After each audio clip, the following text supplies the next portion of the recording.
This has come to be the final act of my Marie Curie project done at the University of York, which bear the title Institutions and Society towards a Critical Theory of, in parentheses, Economic Institutions.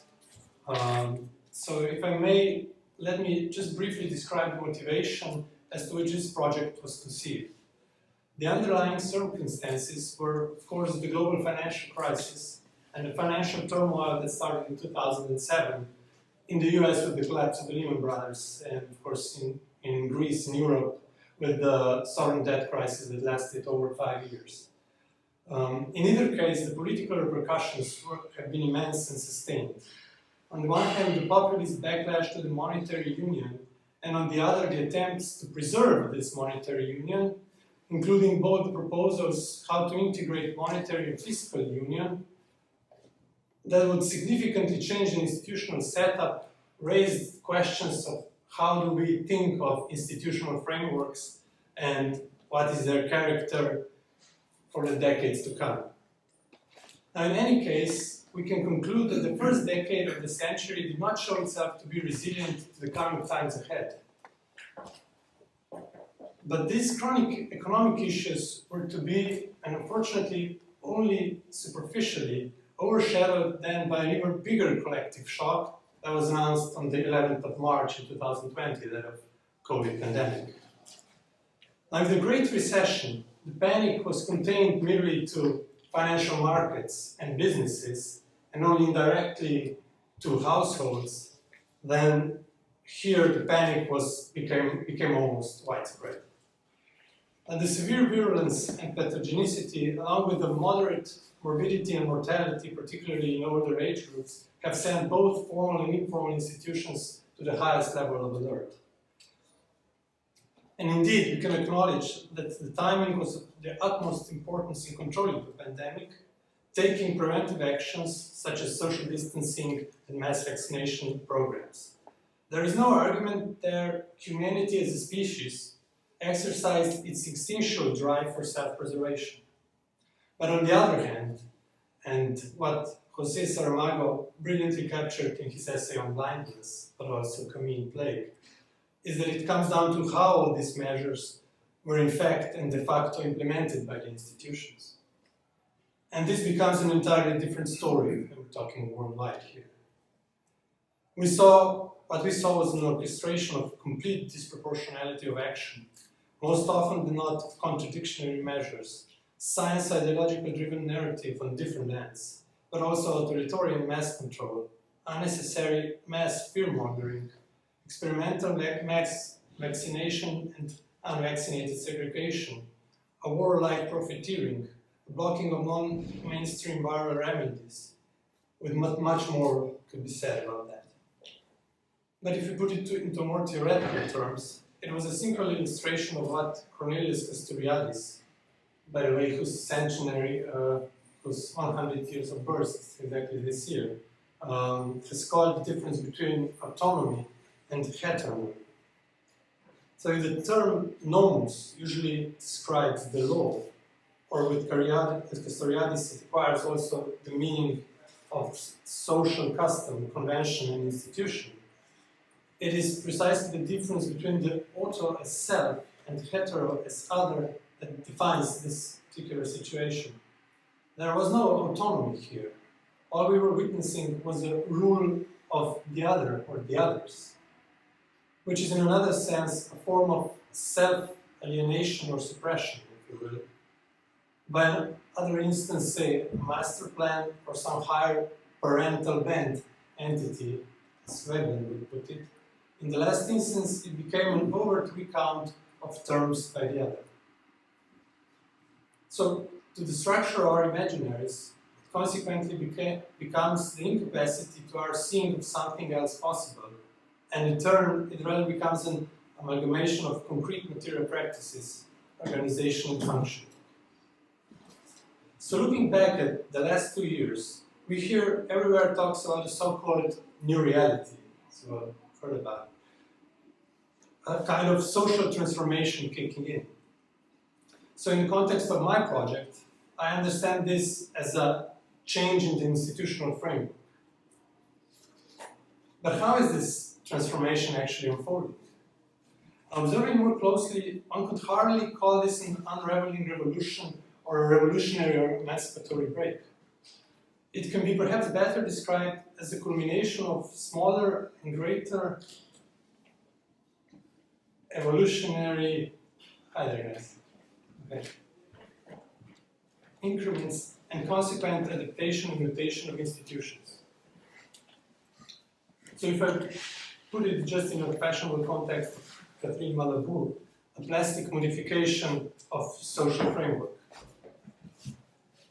So today we can observe a significant deterioration of worldwide trust in formal and informal institutions, with empirical studies showing particular declines in trust in law enforcement, media and press, and social platforms, and of course the now persistent perception of chronic political establishment, which reduces their credibility and gives rise to alternative institutions that come to substitute their tasks and actions. For institution is a functional concept. It is an agency of action to which individuals and communities subscribe. It is to which they are subject and object at the same time. Now here, Adorno and Castoriadis cross paths in their concepts of society from entirely different perspectives. Now, moving forward and going into the last quarter of my fellowship, another and last great global shock. On the 24th of February this year, a special military operation is announced by the Russian Federation into the sovereign state of Ukraine. It is absolutely not our mission here to polemicize around the causes or course of this action, but rather comprehending its take as yet another grand external shock to the currently already very feeble, taking both Western or global institutional framework. There is more than clear that the predatory instincts and conflicting states of affairs will be here for a longer period of time than initially ever imagined, particularly now when China is also shedding signals of concrete mobilization around Taiwan. So purely economically taken, the already imposed sanctions and possible future ones clearly demystify that the house of cards constructed global production change and smooth running of financial currents are now finally being dismantled. And from institutional point of view, it represents a great test of tacit and formal institutions in international relations and politics. And as you can see, background diplomatic solutions to the conflict remain unimaginably scarce, and we're witnessing rather a battle of implicit institutional principles of those predominant ethical stances of the just, opposed to those perhaps underappreciated politics of peace and realpolitik. Now, whatever the outcome may be, there is not the slightest chance that the economical and political relations will remain the same after this, or as we know them in the last century. We are entering an entire new separation and reassembly of global parts and the recomposition of institutional relations and power structures. Now, might it be we are entering in a new global version of a permanent revolution? Of course, again, in a pursuit of a rebooted capitalism, as the World Economic Forum would put it. Permanent revolution here, not so much drawn from Marx, Engels, or Trotsky or Mao, but more towards a Gramscian contour of Laclavian particularism struggling against the new universalist hegemony. So why institutions? My thesis is the following here. If the 19th century was dominated by class struggles, and the 20th century came absorbed in the struggle of grand narratives, the 21st century will encounter the struggle of institutions. So the next 2 days, we will be talking different aspects of these institutions. But let me just dwell on the question, what really are institutions historically? And if I give a just quick glimpse, institutions are ubiquitously present in today's lives. we explicitly talk about them as social, political, or economic institutions of concrete places such as parliaments, central banks, World Trade Centers, United Nations, courts of justice, medical hospitals, and so on and so on. Or we can refer to them in a more implicit manner, such as marriage, money, law, religion, police, army, even cultural traits or sportsman inclinations. But why do we encounter difficulties when speaking about the notion of institution? It seems that the current state of literature and institutions, particularly in social sciences, is caught in a deadlock of an endless conceptual back and forth. All the while bearing in mind that the obvious fact that the word institution actually had not played a significant role for most of human history, recorded. Today we lightheadedly and completely naturally use the word, confident of speaking about the agreed upon and determined set of entities. But these are supposed to have been known to humankind ever since evolution first endowed human animal with reason. However, historical analysis tells a vastly different story. The term institution is in fact a relatively recent notion of human and social organization, and as such only retroactively illuminates the historical and social structures that fall under this concept. And surprisingly or not, there is very little use of the term in the common sense of the word anywhere prior to the 17th century, if we discount their use in the religious orders. And only later did it slowly begin to penetrate the legal and political discourses of the time and finally establish its meaning in the 18th century. This meaning is attributed to the Enlightened spirit in France, their merit in the final semantic transition from the term establishment to the almost now universally comprehensible concept of institutions. And then later, the works of the German historical school, the institutional strengths in economics, particularly in the United States, and the French School of Sociology of Durkheim, have managed to turn a rather undetermined concept into an entirely new object of knowledge. And in doing so, they unleashed a vast array of new theoretical insights for thinkers such as Rousseau, Montesquieu, but also Hegel, Marx, all the way to the contemporary thinkers such as Friedrich Hayek or other liberal scholars. So my project, in the end, came down to an economic anthropological insight into the social habits of thought, social regularities and tendencies, instincts, drives, and customs, by which I follow Thorsten Weber, the Norwegian-American economist, and his adherents in particular later on that have come to start their School of Institutional Economics. My aim was to reinvigorate his and theirs an analysis of a contemporary critical mode of thought. What I perceive is an absolute necessity to formulate a new, particularly in terms of modern critique of political economy, a modern analytical framework that could tackle the extinguished projects of the state socialisms in the 20th century and also confront the now abruptly declining mode of liberal democracies in the West. Now, the upcoming circumstances dictate this task of grasping and interpreting a new global setup that we're about to witness in the coming century.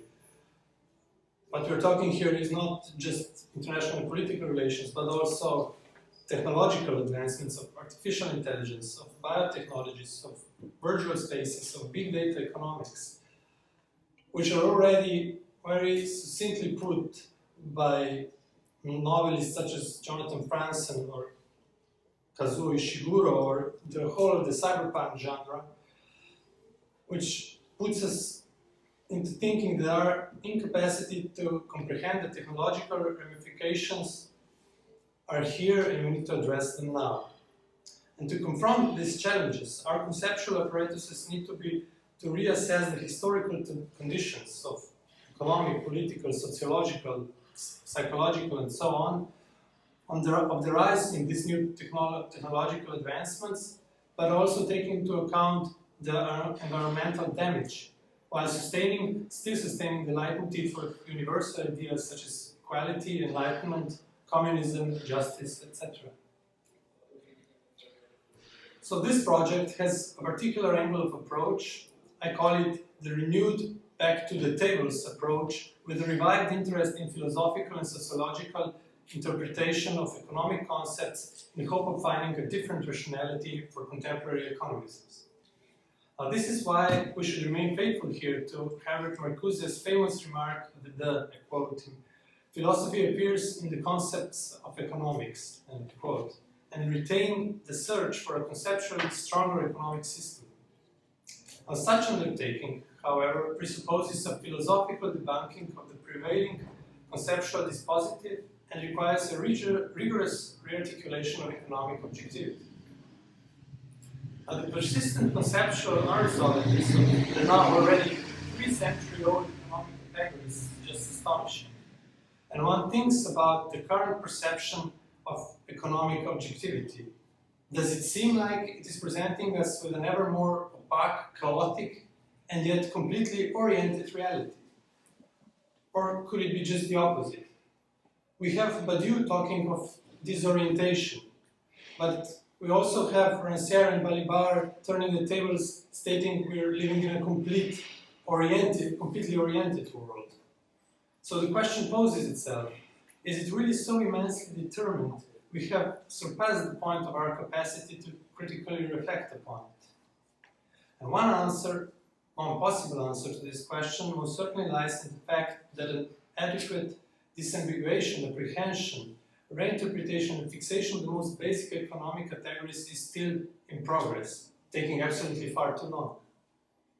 And the most formidable analysis and critique of economic categories to the latter day is, of course, still ascribed to Marx, while the consequent Marxisms have busied themselves in either successfully or unsuccessfully transforming his theoretical corpus into a historical materialist praxis and a doctrine for outlining an alternative society to a capitalist one. As it is, by the end of the 20th century, the attempts have almost entirely extinguished. But what, however, still remains is generally pertinent is Marx's own diagnosis of capitalist mode of production and his critique of economic categories. The point is that we have to build on Marx further, but in conjunction, at least from my point of view, with other critical thinkers of economics, to which I retrace back to Veblen before the neoclassical economy took over and economics became an apologetic theory of liberal capitalists. This is because we need to say it loud. I think Marxian economics is dead, at least one practiced in the 20th century, and it cannot be resurrected anymore.